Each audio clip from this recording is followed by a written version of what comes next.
ఒకవేళ రాముడు లింగ ప్రతిష్ఠ చేశాడు అందామని అనుకోండి, ఎప్పుడు చేసి ఉండాలి? సముద్రానికి ఈవలి కట్టినట్టున్న రామేశ్వరాన్ని పేరు చెప్పి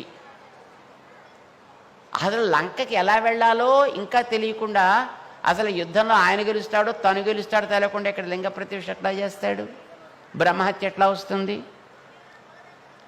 పోనీ రావణ వధ జరిగిన తర్వాత ఫ్లైట్లో వాళ్ళు దిగనే లేదా? అక్కడ నేరుగా కిష్కింద వెళ్ళి అక్కడ దిగారే. ఫస్ట్ ల్యాండింగ్ అక్కడ, నెక్స్ట్ ల్యాండింగ్ భారద్వాజ ఆశ్రమంలో. ప్రతిష్ఠ చేసేటటువంటి ప్రశ్న లేదు. రామేశ్వరాన్ని రాముడు ప్రతిష్ఠ చేసిన మందిరము కాదు.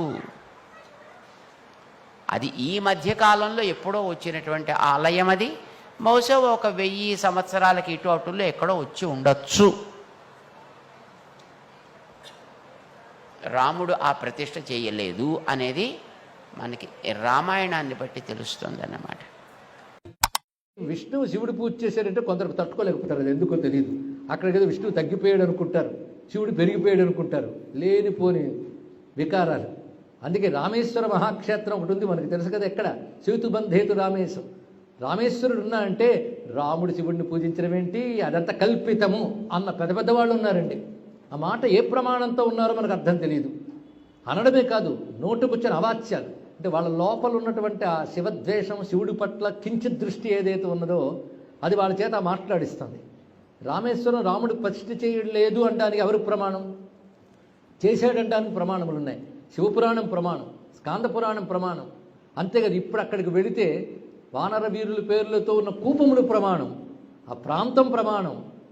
రామేశ్వర లింగం రాముడి చేత ప్రతిష్ఠితమైన శివుడు అని అనేక ప్రమాణములు ఉన్నాయి. అంతదాకా ఎందుకు? ఇక్కడ ఉత్తరాదిలో రామకథని శాస్త్ర ప్రమాణంతో రాయడమే కాకుండా రామచంద్రుడు దర్శనం చేసి శివుని యాజ్ఞతో రచించిన తులసీదాసు మహానుభావుడు ఈ రామేశ్వర క్షేత్రం గురించి తాను స్వయంగా రచించాడండి. ఇక్కడ ఎప్పుడు చేశాడు ఇది? ఇంకొక మాట అంటారు, రామచంద్రమూర్తి బ్రహ్మహత్యాపాతకం పోవడానికై లింగ ప్రతిష్ఠ చేశాడు అని ఎక్కడో ఎవరో అన్నారేమో, కానీ అలా లేదు. ప్రమాణి గ్రంథాల్లో అది లేదు. ఇది రావణ వధ చేసిన తర్వాత బ్రహ్మహత్యాపాతకం పోవడానికే రాముల వారు రామేశ్వర ప్రతిష్ఠ చెయ్యలేదు. ఇది స్పష్టంగా తెలుసుకోవాలి. ఏది ప్రమాణము అంటే శివపురాణమే ప్రమాణం. 12 జ్యోతిర్లింగాల్లో రామేశ్వరం గురించి చెప్తూ స్పష్టంగా చెప్పారు. రామచంద్రమూర్తి సేతుబంధనం చేయడానికి ముందు, అప్పుడు సముద్ర తీరంలో ఉన్నాడు ఆయన, సేతుబంధనం చేయడానికి ముందు తనకిష్టమైన శివుణ్ణి పూజించాడు. ఎందుకంటే యాత్రాకాలంలో శివుణ్ణి పూజించాడు చెప్పారు కదా. ఇప్పుడు యాత్ర చేయబోతున్నాడు, సముద్రం దాటి వెళ్ళి యుద్ధం చేయాలి. అందుకుగాను ప్రేమగా శివుణ్ణి పూజించాడు. అందుకని ఏదో పాపం పోవడానికి పూజించడం కాదు. పరమాత్మకు పాపం ఏమిటండి? ఆయన వచ్చిన ప్రయోజనం అది. క్షత్రుడిగా దోషమే కాదు, అసలు దుష్టశత్రు సంహారం చేయడం దోషమే కాదు. కనుక బ్రహ్మహత్యాపాతక నివృత్త్యర్థం మాత్రం కాదు అది. ఆయన శివ ప్రీత్యర్థం, ఇంకా చెప్పాలంటే తన ప్రీత్యర్థం చేసుకున్నాడు. రామేశ్వర ప్రతిష్ఠ చేశాడు. స్పష్టంగా శివపురాణంలో చెప్పబడుతుంది. ఇక్కడ ఈ సన్నివేశంలోనే తులసీదాస్ కూడా అద్భుతంగా రచించాడు. సరే, ఆయనేం రచించాడని తర్వాత చెప్పుకుందాం. అయితే ఇలా మనకు ప్రమాణం కనబడినప్పుడు అంగీకరించడానికి ఒప్పుకుంటే తప్పేముందండి? దశరథుడే రామపూజ చేసినప్పుడు వాళ్ళ తండ్రిని అనుసరించి తనయుడు మాత్రం చేయడా? నిన్న క్షీరేశ్వరుడు దశరథ మహీపతి ప్రతిష్ఠ చేశాడు. అక్కడ ఈయన మంత్రేశ్వరుని ప్రతిష్ఠ చేసుకున్నాడు. అంతేకాదు, రాముణ్ణి మించిన శివభక్తులు లేడు, శివుణ్ణి మించిన రామభక్తులు లేడు అనేది సనాతన ధర్మం తెలిసిన ఎవరైనా ఒప్పుకుంటారు. లేకపోతే ఇదంతా చెప్తున్నది ఎవరు? శివుడే చెప్తున్నాడు. అధ్యాత్మ రామాయణం అంతా శివుడు పార్వతికి చెప్పినదే. విశేషించి రామ తారక మంత్రం ఇది అని చెప్పినవాడే శివుడు. అందుకే విష్ణు భక్తులు అని చెప్పి శివుడిని కించపరిస్తే గురుద్రోహ పాతకం వస్తుంది తెలుసుకోండి. గురువు ఆయన శ్రీరామ రామ రామేతి అని రామ మంత్రాన్ని చెప్పాడు. అంత మహామంత్రానికి ఉపదేశించబడు సాక్షాత్ పరమేశ్వరుడు. రాముడు అంటే చాలు కరిగిపోతాడు. అందుకే రామ తాపిని ఉపనిషత్తులో కాశీక్షేత్రం రుద్రుడు తపస్సు చేస్తే రాముడు సంతోషించట. స్వామి నీకు నేనేమి ఇవ్వాలన్నాడు ఆయన. అంటే ఇక్కడ ఎవడు పరమపదించినా వాడు చెవులో నీ నామని చెప్తాను, ముక్తి నీవయ్యా అన్నట్టు. ముక్తి నువ్వే ఇస్తావయ్యా అని చెప్పాడు. ఇది ఒక గొప్ప రహస్యమైన అంశం. అది రామతాపనీయ ఉపనిషత్తులో కనబడుతుంది. ఇది పురాణ గాథల్లో మనకు కనబడుతున్నది. అదే రామతత్వం బాగా తెలిసిన వాడు ఎవడంటే శివుడే. అలాగే శివతత్వం బాగా తెలిసిన వాడు నారాయణుడే. ఎందుకంటే ఇక్కడ ఏదోలా తప్పించుకున్న భారతంలో ఎక్కడ తప్పించుకుంటాం? భారతంలో అనుశాసనిక పర్వంలో శాంతి పర్వంలో స్పష్టంగా ఉంది. కృష్ణ పరమాత్మ ఉపమన్యుడి దగ్గర దీక్ష తీసుకుని శివుని ఉద్దేశించి తపస్సు చేసి శివసాక్షాత్కారం పొంది శివశాస్త్ర నామములు చేశాడు. శివనామ నిరుక్తం చెప్తాడు స్వయంగా. శివనామ నిరుక్తము కృష్ణుడే చెప్పాడని మహాభారత అనుశాసనిక పర్వంలో ఉన్నది. అదేవిధంగా కృష్ణుడు చెప్పిన శివశాస్త్రనామాలు కూడా అనుశాసనిక పర్వంలో ఉన్నాయి. ఏ భారత అనుశాసనిక పర్వంలో విష్ణు శాస్త్రనామములు ఉన్నాయో అదే మహాభారతం, అదే అనుశాసనిక పర్వంలో శివశాస్త్రనామాలు కృష్ణుడు చెప్పిన ఉన్నప్పుడు ఒకటి ప్రమాణం తీసుకుని ఇంకోటి ప్రమాణం కాదంటానికి మీరెవరు? మీరు చెప్పింది కూడా ప్రమాణం కాదంటానికి ఇంకోటి తయారవుతారు. కనుక రామేశ్వరం అనేటటువంటి విషయంలో రాముడు ప్రేమగా పూజించుకున్నాడు శివుణ్ణి అని భావించడంలో తప్పేమీ లేదు. ఇది తెలుసుకోవాలి. అయితే వాల్మీకి రామాయణం లేదు కదండి అని కొందరి యొక్క మాట. వాల్మీకి రామాయణంలో ఏముంది? రామనామం తారక మంత్రము ఇలా జపించాలని ఉందా వాల్మీకి రామాయణంలో? మరి రామతారక మంత్రము, జపము, ఉపాసన, యంత్రము, మంత్రము ఉన్నాయి కదా. రామాయణం లేదని నువ్వు మానేస్తున్నామా? అలాగే రామాయణంలో భద్రాచలం గురించి లేదు కనుక భద్రాచల క్షేత్రం రామక్షేత్రం కాదనే పాపానికి పూనుకుంటామా? రామాయణం లేదంటే భద్రాచలం కూడా లేదు.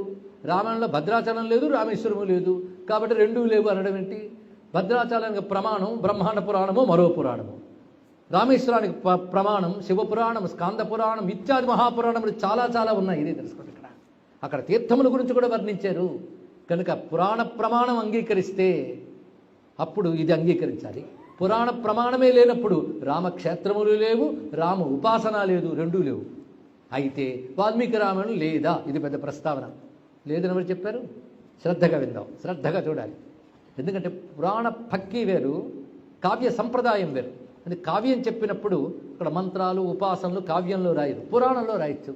కావ్య విధానం వేరు, పురాణ విధానం వేరు. వాంగ్మయ స్వరూపం, ప్రక్రియా స్వరూపం తెలియకపోతే ఈ మాటలు వస్తాయి. రామాయణం కావ్యం. అందుకే రాముడు పుట్టే వరకు పురాణ భక్తిలో నడిపాడు వాల్మీకి. దేవతలు వెళ్ళడం, ప్రార్థన చేయడం, రాముడు అవతరిస్తానడం వరకు పురాణ సంప్రదాయం చూపించాడు. రాముడు అవతరించిన దగ్గర నుంచి అవతార పరిసమాప్తి వరకు కావ్య సంప్రదాయం చూపించాడు. రాముడు మానవుడిగా ప్రవర్తించుతూనే వెళ్తాడు చివరి వరకు కూడా. రావణ వధ తర్వాత రాముడిలో విష్ణుత్వాన్ని దేవతలు చూస్తారు, దేవతలు మాత్రమే. అక్కడ ఒక మర్మం చూపించాడు వాల్మీకి. లేకపోతే వాల్మీకి రామాయణం అంత తేలిగా అర్థం చేసుకోవడం. అయితే కొందరు అంటారు రామచంద్రమూర్తి లంకలో రావణ సంహారం చేసిన తర్వాత సముద్ర తీరంలో తిరిగి ఆగలేదు. నిజమే. అక్కడ నుంచి అలాగే సాగిపోయి భరద్వాజాశ్రమం దగ్గర దిగాడు ఆయన. మధ్యలో ఆగలేదు, నిజమే.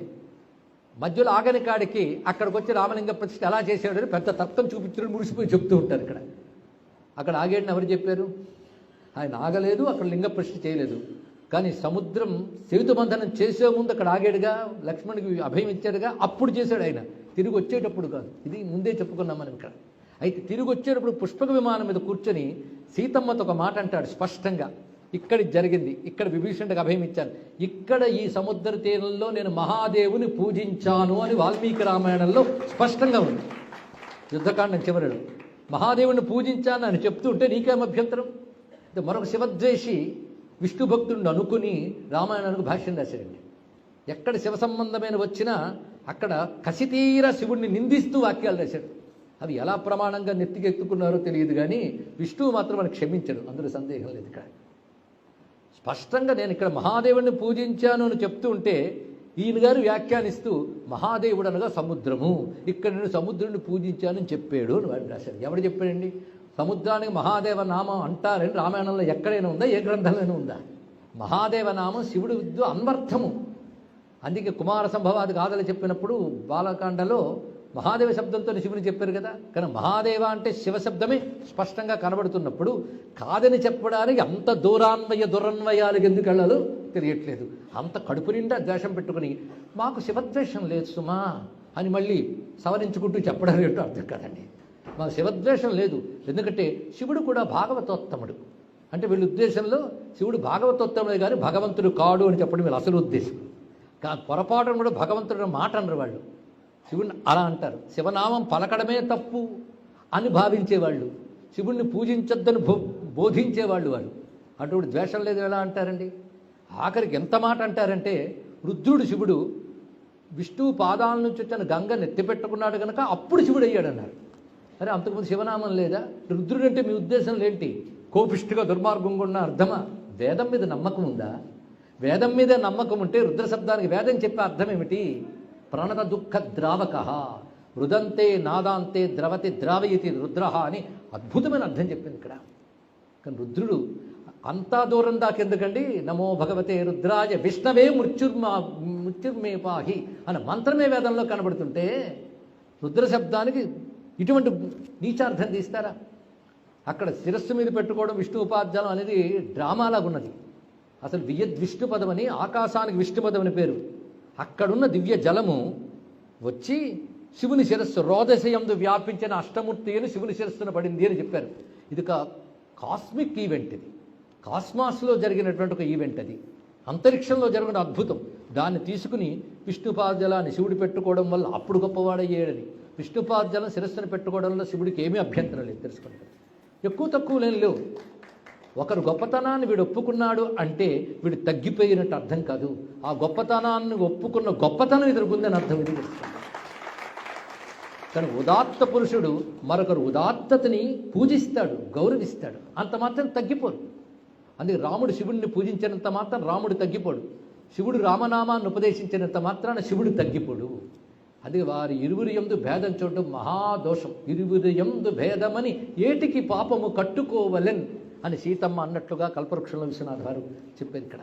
కానీ ఎట్టి పరిస్థితుల్లో వాళ్ళు మాకు ద్వేషం లేదన్నా కడుపు నిండా ఉన్న ద్వేషం వల్లనే వాళ్ళని తక్కువ చేసి మాట్లాడుతున్నారు, ఇది మర్చిపోవద్దు. అయితే ఇక్కడ శివుడిని ఏదో అన్నారు కదా అని మేము బత్తాసు పుచ్చుకుని మాట్లాడట్లేదు.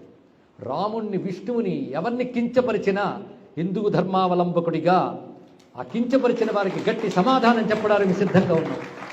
ఎందుకంటే మేము శివభక్తులు మాత్రమే కాదు, విష్ణు భక్తులు మాత్రమే కాదు, శివుడు విష్ణువు రాముడు కృష్ణుడు ఒకే పరతత్వం యొక్క వ్యక్తీకరణ అనే శుద్ధమైన వేద ధర్మానికి చెందిన వాళ్ళం కనుక ఈ మాట చెప్తున్నాను.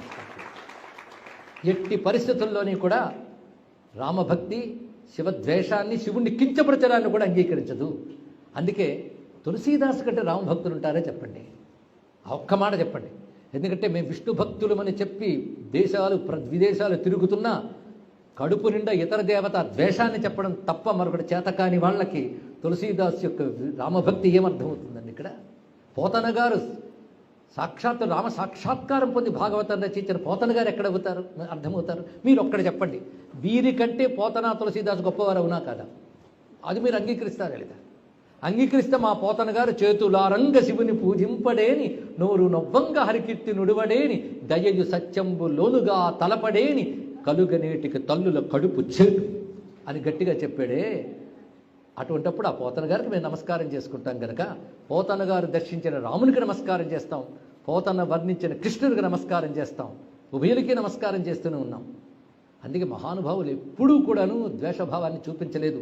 ద్వేషభావాన్ని చెప్పేవాళ్ళు జగద్గురు పదవాచ్యులు కాదు, వాళ్ళు ఒక చీలిక వర్గం నాయకులు అవుతారంతే. తెలుసుకోండి, ఇక్కడ జగద్గురు శబ్దము వేదం చెప్పిన సర్వధర్మంలో సమన్వయించిన వాడే జగద్గురు అవుతాడు. ఆదిశంకరుడు ఒక జగద్గురువు, రామకృష్ణ పరమహంస ఒక జగద్గురువు, ప్రపంచానికి సనాతన ధర్మాన్ని బోధించిన వివేకానంద ఒక మహాత్ముడు, రామతీర్థులు ఒక మహాత్ముడు. ఇది పరంపర, ఇది మన సంప్రదాయం, ఇది సనాతన ధర్మం, ఇది తెలుసుకోవాల్సిన అవసరం ఉన్నదండి. అందుకే ఎత్కించిత్ భేదభావం కూడా ఉండకూడదు. ఇప్పటి వరకు మనం వింటున్న వాటిలో రాముడే పరబ్రహ్మము, రాముడే పరమాత్మని చెప్తూనే ఉన్న గ్రంథం మన ఆధారంగా చేసుకున్నాం. శివుణ్ణి అడిగితే నిజమే అంటాడు, రాముడు పరమాత్మ, రాముడు నా ఉపాస్యం అంటాడు. రాముడిని అడిగితే శివుడే నాకు ఉపాస్యం అంటాడు. అందుకే రాముడికి ఈశ్వరుడా, రాముడే ఈశ్వరుడుగా కలవాడా అని రెండు తగాదాలు పడ్డాడు దేవతలు. రాముడే ఈశ్వరుడుగా కలవాడు రామేశ్వరుడు, అలాగే రాముడికి ఈశ్వరుడు రామేశ్వరుడు, రాముడు ఈశ్వరుడు కలిపి రామేశ్వరుడు అన్నాడు. బాగుందండి, ఇక్కడ ఎలా చూసినా రామేశ్వరం గొప్ప భావం ఇక్కడ. అందుకే తెలుగునాట ఎక్కడ ఏ ఆలయం పెట్టినా రామలింగేశ్వరుడు అని చెప్తారు, అదేమిటో తెలియదు ఇక్కడ. అంటే దక్షిణాపథానికి అది ప్రధానంగా ఉన్నది. శ్రీ రామనాథాయ నమశివాయ, ఇది రామేశ్వర శబ్దం, రామేశ్వర తత్వం. ఇది స్పష్టంగా శివపురాణంలో చెప్పబడినట్లుగా సేతుబంధనానికి పూర్వమే రామేశ్వర ప్రతిష్ఠ జరిగింది. ఇక మహాభక్తుడైన తులసీదాసు సీతారామచంద్ర సాక్షాత్కారం పొందిన మహాత్ముడు, ఆయన చరిత్రలోనే మనకు కనబడుతున్నది. ఆయన శివుని ఆజ్ఞతోనే రచించాడు ఏది, రామాయణం, రామచరిత మానస్. ఆయన పేరు చెప్తే రాముడు సంతోషించాడు అయోధ్యలో. ఈ అయోధ్యకు వచ్చి రాశాడు. అయోధ్యకి వెళ్ళి రాయమని చెప్పింది శివుడు, ఇక్కడికి వచ్చి రాశాడు ఆయన. ఆ రచించిన ఒక మాట అంటాడు, భవానీ శంకరౌ వందే శ్రద్ధా విశ్వాసరూపిణౌ యాభ్యాం వినా నపశ్యంతి సిద్ధాహ స్వాంతస్థమీశ్వరం. రమ్యమైన శ్లోకం చెప్పాడండి. శ్రద్ధా విశ్వాసములు భవానీ శంకరుడు. వాళ్ళకి నమస్కరిస్తున్నాను. ఎందుకంటే ఈ రెండూ లేని వాళ్ళు సిద్ధులైన హృదయంలో ఉన్న పరమాత్మను చూడలేరు, అసలు సిద్ధులే కాలేరు. అంటే శ్రద్ధా విశ్వాసములు లేని వారు హృదయంలో పరమాత్మను చూడలేరు, అవునా లేదా? ఆ శ్రద్ధా విశ్వాస రూపిణౌ భవానీ శంకరవు అన్నాడు ఇక్కడ. అంటే శ్రద్ధా విశ్వాసం అన్న ఒకటేనండి నిజానికి అర్థం.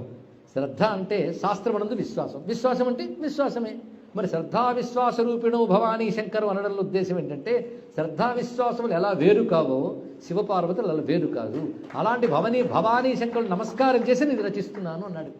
ఎందుకంటే వాళ్ళ కృప లేకపోతే రాముడు దొరకడు, ఎందుకంటే గురుకృప లేకపోతే భగవంతుడు దొరకడు కదా. అందుకే రాముని కృప ఉండాలంటే భవానీ శంకరుడు దయ ఉండాలి, భవానీ శంకరుడు దయ ఉండాలంటే సీతారాముడు దయ ఉండాలి. అందుకే శివభక్తులు విష్ణువుని గురుస్థానంలో పెట్టుకుంటారు, విష్ణు భక్తులు శివుని గురుస్థానంలో పెట్టుకుంటారు కనుక విష్ణువుని నిందించే శివభక్తులు కానీ శివుని నిందించే విష్ణు భక్తులు కానీ గురుద్రోహులు అవుతారే తప్ప వాళ్ళకి ఉభయుల అనుగ్రహం లభించదు అని తెలుసుకోవాలి. అయితే మా ఆగమం ప్రకారంగా మేము విష్ణువుని తప్ప శివుణ్ణి కొలుచుకోం అని